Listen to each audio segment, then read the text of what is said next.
नमस्कार, जय हिंद, जय भारत। मैं अभिषेक और आप देख रहे हैं हमारा यूट्यूब चैनल रुद्र यश एकेडमी।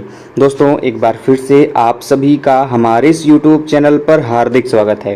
दोस्तों, आइए आज इस वीडियो में हम लोग बात करें 13 जुलाई 2022 अर्थात आज के करंट अफेयर्स की।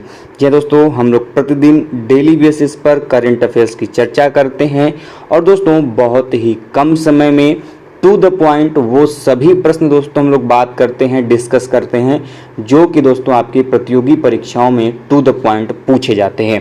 दोस्तों, यदि आप भी डेली बेसिस पर करंट अफेयर्स, स्टैटिक जीके और अन्य सब्जेक्ट की दोस्तों क्लासेस और पीडीएफ पाना चाहते हैं तो आज ही दोस्तों हमारे चैनल को सब्सक्राइब करें, साथ दोस्तों बेल आइकन को प्रेस करें, जिससे कि दोस्तों आपके पास वीडियो की लेटेस्ट नोटिफिकेशन सबसे पहले आप तक पहुंचे।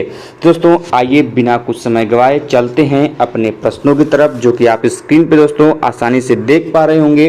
तो दोस्तों, आज का सबसे पहला प्रश्न है कि हाल ही में दिल्ली के विज्ञान भवन में भारत की पहली आर्टिफिशियल इंटेलिजेंस इन डिफेंस ये जो संगोष्ठी या फिर जो दोस्तों आयोजन किया गया इसका, और ये जो प्रदर्शनी हुआ दोस्तों, इसका शुभारंभ किसने किया है।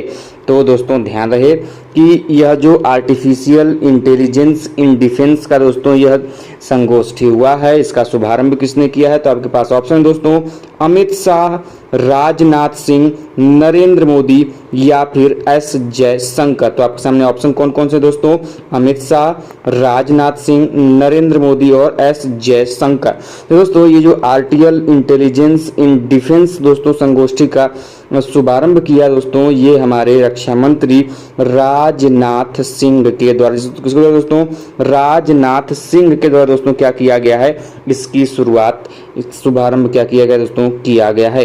अब देखिए दोस्तों, इसी में से दो प्रकार के प्रश्न बन सकते हैं, जैसे कि ये जो विज्ञान भवन है यह कहाँ पर स्थित है। तो दोस्तों ध्यान रहे, यह विज्ञान भवन नई दिल्ली में स्थापित है, पहला क्वेश्चन बन सकता है। दूसरा बन सकता है दोस्तों, हाल ही में राजनाथ सिंह द्वारा शुभारंभ किया गया आर्टिफिशियल इंटेलिजेंस इन डिफेंस संगोष्ठी का आयोजन कहाँ पर किया गया। तो दोस्तों वह नगर है, वह शहर है दोस्तों दिल्ली, और भवन नाम पूछेगा दोस्तों तो ध्यान रहे यह विज्ञान भवन में आयोजित तो किया गया है।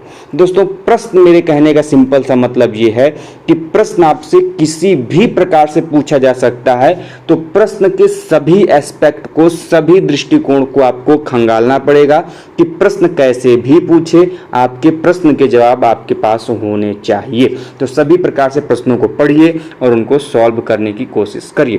दोस्तों इस प्रकार से ये जो विज्ञान भवन में दिल्ली में है, उसमें जो आर्टिफिशियल इंटेलिजेंस इन डिफेंस संगोष्ठी किया गया, इसका प्रदर्शनी और शुभारंभ जिसने किया है दोस्तों, वह किया है हमारे राजनाथ सिंह ने। इसलिए दोस्तों इसका ऑप्शन नंबर जो बी होगा वह क्या हो जाएगा दोस्तों, बिल्कुल सही हो जाएगा। आगे बढ़ते दोस्तों अगले प्रश्न की तरफ, जो कि आपके पास दोस्तों दिख पा रहे होंगे आप अपने स्क्रीन पर दोस्तों। तो आप प्रश्न है कि हाल ही में रानिल विक्रम सिंघे ने किस देश के प्रधानमंत्री पद से इस्तीफा दे दिया है। दोस्तों नाम क्या है उनका, रानिल विक्रम सिंघे। तो वह देश के प्रधानमंत्री हैं। ऑप्शन ये पूछ रहा है कि किस देश के प्रधानमंत्री थे जिन्होंने अपने प्रधानमंत्री के पद से इस्तीफा दिया। तो दोस्तों आपके सामने ऑप्शन है तिब्बत, पाकिस्तान, ब्रिटेन या फिर श्रीलंका। दोस्तों आप सभी लोग जान रहे हैं इस समय श्रीलंका की जो राजनीतिक स्थिति है बहुत ही दयनीय है दोस्तों। राष्ट्रपति अपने देश को छोड़ के भाग चुके हैं, राष्ट्रपति के भवन पर श्रीलंकाई लोगों का कब्जा हो चुका है, और दोस्तों वहाँ की जो राजनीतिक सत्ता है वह समाप्त हो चुकी है। वर्तमान समय जो वहाँ के दोस्तों तत्कालीन प्रधानमंत्री थे, जिनका नाम था रानिल विक्रम सिंघे दोस्तों, उन्होंने अपने पद से क्या कर दिया है, इस्तीफा दे दिया है। तो ध्यान रखिएगा इसका सही ऑप्शन हो जाएगा दोस्तों ऑप्शन नंबर डी अर्थात श्रीलंका। तो आपसे ये भी प्रश्न पूछ सकता है दोस्तों कि रानिल विक्रम सिंघे किस देश के प्रधानमंत्री थे। दोस्तों यह श्रीलंका के प्रधानमंत्री थे। हाल ही में कुछ दिन पहले दोस्तों ये जो श्रीलंका है इसने आर्थिक आपातकाल की घोषणा, अर्थात जिसको हम लोग वित्तीय आपातकाल भी कहते हैं, फाइनेंशियल इमरजेंसी भी कहते हैं, उसकी घोषणा दोस्तों उसने की थी। वहाँ पर महंगाई बहुत ही चरम सीमा पर है दोस्तों इस समय। उसी को देखते वहां पर कुछ समय पहले वित्तीय आपातकाल की घोषणा की गई थी। हालांकि वित्तीय आपातकाल को वहां पर वर्तमान में हटा लिया गया है, लेकिन वहां पर इस समय राजनीतिक अस्थिरता है। कोई भी देश में सरकारें नहीं है, राष्ट्रपति बाहर भाग चुके हैं, देश को छोड़ के भाग चुके हैं। राष्ट्रपति भवन पर प्रशासनिक जो कार्यालय हैं उन पर जनता का कब्जा हो चुका है। अब भविष्य तय करेगा कि उस देश का क्या होगा, खैर वो चीजें अलग हैं। अब श्रीलंका से संबंधित दो प्रश्न आपके मन में आने चाहिए।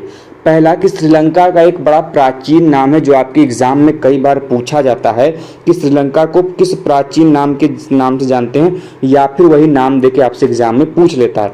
तो आप सभी को ध्यान रहे कि श्रीलंका को दोस्तों हम लोग पहले किस नाम से जानते थे, ताम्रपर्णी के नाम से दोस्तों यह श्रीलंका को हम लोग जानते थे। तो आपसे एग्जाम में प्रश्न पूछता है कि निम्नलिखित में से किसकी पहचान ताम्रपर्णी से की जाती है, तो दोस्तों आप सभी लोग ध्यान रखेंगे श्रीलंका की ही पहचान दोस्तों ताम्रपर्णी देश से की जाती है। दूसरा प्रमुख प्रश्न आपके आता है मौर्य काल से संबंधित। दोस्तों आप लोगों ने सुना होगा कि राजा अशोक जो था, जो मौर्य वंश का था, वह बौद्ध धर्म का सबसे बड़ा अनुयायी था। तो अशोक ने बौद्ध धर्म के प्रचार के लिए श्रीलंका में दो व्यक्तियों को भेजा था। उनके नाम बड़ा इंपॉर्टेंट है, तो ध्यान रहे। वह अशोक के पुत्र एवं पुत्री, पुत्र का नाम है महेंद्र और पुत्री का नाम है संघमित्रा। दोस्तों इन्हीं दोनों को दोस्तों अशोक ने श्रीलंका में बौद्ध धर्म के प्रचार प्रसार के लिए भेजा था। ये भी पॉइंट दोस्तों आप लोग ध्यान में रखेंगे। खैर दोस्तों अगले प्रश्न की तरफ चलते हैं। अगला प्रश्न आपके सामने दोस्तों कि हाल ही में प्रधानमंत्री नरेंद्र मोदी ने किस शहर में वीडियो कॉन्फ्रेंसिंग के माध्यम से एक प्राकृतिक खेती के सम्मेलन को संबोधित किया है। तो दोस्तों यह जो वीडियो कॉन्फ्रेंसिंग थी, इसका उद्देश्य था प्राकृतिक खेती के सम्मेलन से संबंधित बातों को रखना। और दोस्तों यह जो प्राकृतिक खेती के सम्मेलन को उन्होंने संबोधित किया दोस्तों, यह किया वीडियो कॉन्फ्रेंसिंग के माध्यम से। तो ऑप्शन ये कि सम्मेलन को संबोधित किया कहां पर, तो आपके सामने ऑप्शन दोस्तों भावनगर, राजकोट, सूरत या फिर बड़ोदरा। तो दोस्तों गुजरात का जो सूरत शहर है दोस्तों, इस सूरत शहर में दोस्तों उन्होंने प्रधानमंत्री नरेंद्र मोदी के द्वारा दोस्तों क्या किया गया, वीडियो कॉन्फ्रेंसिंग के माध्यम से प्राकृतिक खेती के सम्मेलन के ऊपर क्या किया गया, संबोधन दिया गया। कहां पर दोस्तों, सूरत में। किस संदर्भ में दोस्तों, प्राकृतिक खेती सम्मेलन के संदर्भ में। किस माध्यम में, वीडियो कॉन्फ्रेंसिंग के माध्यम से। किसने दिया, तो हमारे देश के तत्कालीन प्रधानमंत्री कौन है दोस्तों इस समय, नरेंद्र दामोदर दास मोदी जी के द्वारा। अगला प्रश्न दोस्तों आपके सामने है कि प्रतिवर्ष 11 जुलाई को कौन सा दिवस मनाया जाता है। तो दोस्तों हम लोग प्रतिवर्ष 11 जुलाई को कौन सा दिवस मनाते हैं, सभी लोग जानते हैं, वेल नोन है। नहीं जानते हैं फिर भी कोई बात नहीं, आपके सामने ऑप्शन है कि राष्ट्रीय मत्स्य किसान दिवस के रूप में मनाते हैं, कि विश्व जनसंख्या दिवस के रूप में मनाते हैं, कि राष्ट्रीय किसान दिवस के रूप में मनाते हैं, या फिर विश्व पर्यावरण दिवस के नाम से मनाते हैं। तो दोस्तों प्रत्येक 11 जुलाई को हम लोग क्या करते हैं, विश्व जनसंख्या दिवस, वर्ल्ड पॉपुलेशन डे जो है दोस्तों, उसके रूप में क्या करते हैं, सेलिब्रेट करते हैं दोस्तों, मनाते हैं। ध्यान रखिएगा वर्तमान में दोस्तों किस देश की आबादी सर्वाधिक है, तो चीन के दोस्तों, उसके बाद भारत देश की है। और यदि भारत में पूछे कि किस राज्य की जनसंख्या की आबादी सबसे ज्यादा है दोस्तों, तो वह हमारे उत्तर प्रदेश राज्य की जनसंख्या सबसे ज्यादा है। इंपॉर्टेंट है, ध्यान में रखिएगा। क्षेत्रफल के हिसाब से राजस्थान है, जनसंख्या के हिसाब से आपका उत्तर प्रदेश है दोस्तों। इंपॉर्टेंट चीज को आपको ध्यान में रखना होगा। अगले प्रश्नों की तरफ बढ़ते हैं दोस्तों। अगला प्रश्न आपके सामने है कि हाल ही में विंबलडन महिला एकल खिताब 2022 का खिताब किसने अपने नाम किया है।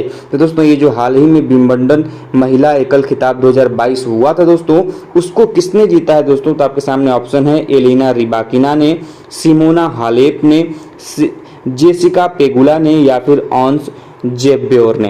तो दोस्तों इस बार का महिला विंबलडन 2022 को खिताब अपने नाम किया है, वह है दोस्तों महिला एलिना रिबाकिना ने। दोस्तों एलिना रिबाकिना के द्वारा हाल ही में दोस्तों विंबलडन महिला एकल का खिताब जो 2022 में संपन्न हुआ दोस्तों, उन्होंने अपने नाम किया है। महिला का नाम क्या है, खिलाड़ी का नाम क्या है, आपको ध्यान रखना होगा, एलिना रिबाकिना। कि ना। दोस्तों वीडियो यदि पसंद आ रही हो, वीडियो समझ में आ रही हो तो वीडियो को लाइक करते हुए चलिए, और अभी तक दोस्तों हमारे चैनल को सब्सक्राइब नहीं किया है तो मेरे प्यारे दोस्तों हमारे चैनल को सब्सक्राइब भी जरूर कर लीजिए। आगे बढ़ते दोस्तों अगले प्रश्नों की तरफ। अगला प्रश्न आपके सामने है कि प्रतिवर्ष राष्ट्रीय मत्स्य किसान दिवस हम लोग कब मनाते हैं। तो दोस्तों हम लोग प्रतिवर्ष जो ये राष्ट्रीय मत्स्य किसान दिवस है, आपके पास ऑप्शन है दोस्तों 13 जुलाई, 12 जुलाई, 11 जुलाई या फिर 10 जुलाई को। दोस्तों प्रत्येक 10 जुलाई को जो कि दोस्तों ऑप्शन नंबर डी है, इसमें हम लोग क्या करते हैं, राष्ट्रीय मत्स्य किसान दिवस के रूप में हम लोग सेलिब्रेट करते हैं। अभी दोस्तों हम लोगों ने 11 जुलाई पढ़ा, 11 जुलाई को विश्व जनसंख्या दिवस, वर्ल्ड पॉपुलेशन डे सेलिब्रेट करते हैं दोस्तों, जबकि 10 जुलाई को दोस्तों हम लोग क्या करते हैं, राष्ट्रीय मत्स्य किसान दिवस के रूप में मनाते हैं। इसलिए इसका ऑप्शन नंबर जो डी होगा दोस्तों क्या हो जाएगा, बिल्कुल सही हो जाएगा। अगला प्रश्न दोस्तों आपके सामने है कि हाल ही में उप चुनाव आयुक्त के रूप में किसे नियुक्त किया गया है। तो दोस्तों हाल ही में जो ये उप चुनाव आयुक्त के रूप में नियुक्त किए गए हैं, तो आपके सामने ऑप्शन है दोस्तों टी श्रीकांत, सिंधु गंगाधरण, आर के गुप्ता या फिर वेंकट नागेश्वर चलसानी। देखिए दोस्तों हमारे निर्वाचन आयुक्त जो होते हैं, हमारा जो निर्वाचन आयोग है, इलेक्शन कमीशन है दोस्तों, यह 3 सदस्यीय कमेटी है, 3 सदस्यों से बना हुआ एक आयोग है। ठीक है दोस्तों, जिसमें एक जो होता है वह प्रमुख निर्वाचन आयुक्त होता है, जिसको हम लोग प्रमुख निर्वाचन आयुक्त बोलते हैं, जबकि दोस्तों जो 2 अन्य होते हैं इनको हम लोग उप चुनाव आयुक्त के रूप में भी जानते हैं। तो दोस्तों यही जो 2 अन्य हैं उनको में से एक जो है हाल ही में दोस्तों उनकी नियुक्ति की गई है चुनाव आयुक्त के रूप में। तो वो व्यक्ति जो हाल ही में उप चुनाव आयुक्त के रूप में नियुक्त हुए दोस्तों, वह हैं आपके ऑप्शन नंबर सी के आर के गुप्ता। जी हाँ दोस्तों, आर के गुप्ता को हाल ही में दोस्तों भारत सरकार ने उप चुनाव आयुक्त के रूप में क्या किया दोस्तों, मनोनीत किया है, अर्थात नियुक्त किया है। अब प्रश्न आपसे दोस्तों हमारा ये है, बड़ा जल्दी से इंपॉर्टेंट प्रश्न है, आप जल्दी हमें कमेंट बॉक्स में बताइए, और आपके एग्जाम में पूछा भी जाता है कि वर्तमान में भारत के मुख्य चुनाव आयुक्त अर्थात चीफ इलेक्शन कमिश्नर कौन है दोस्तों, ये आपको कमेंट बॉक्स के माध्यम से जल्दी से बताना है। चाहे आप गूगल से खोज के बताइए, कहीं से भी बताइए, लेकिन प्रश्न को ढूंढ के बताना सीखिए, क्योंकि दोस्तों इसी बहाने आपके प्रश्न भी तैयार होंगे। अगले प्रश्न की तरफ चलते दोस्तों। अगला प्रश्न आपके सामने है कि निम्नलिखित में से 13 एक्सप्रेस वे वाला देश का पहला राज्य कौन सा बन गया है। दोस्तों हाल ही में यह काफ़ी चर्चा का भी विषय रहा, और दोस्तों यह काफ़ी प्रसिद्धि भी लेकर दोस्तों यह क्या है कि इस समय ट्रेंडिंग में चल रहा है दोस्तों। तो ये जो देश है भारत का पहला ऐसा राज्य है दोस्तों जिसने अपने राज्य में कुल 13 एक्सप्रेसवे बना लिए हैं, और दोस्तों ये पूरे देश में एकमात्र ऐसा राज्य बन गया है दोस्तों जहाँ पर 13 एक्सप्रेसवे इस समय तत्कालीन समय में हैं। तो आपके सामने ऑप्शन है दोस्तों कि उत्तर प्रदेश राज्य में 13 एक्सप्रेसवे हैं, आंध्र प्रदेश राज्य में है, कि मध्य प्रदेश में है, कि अरुणाचल प्रदेश में है।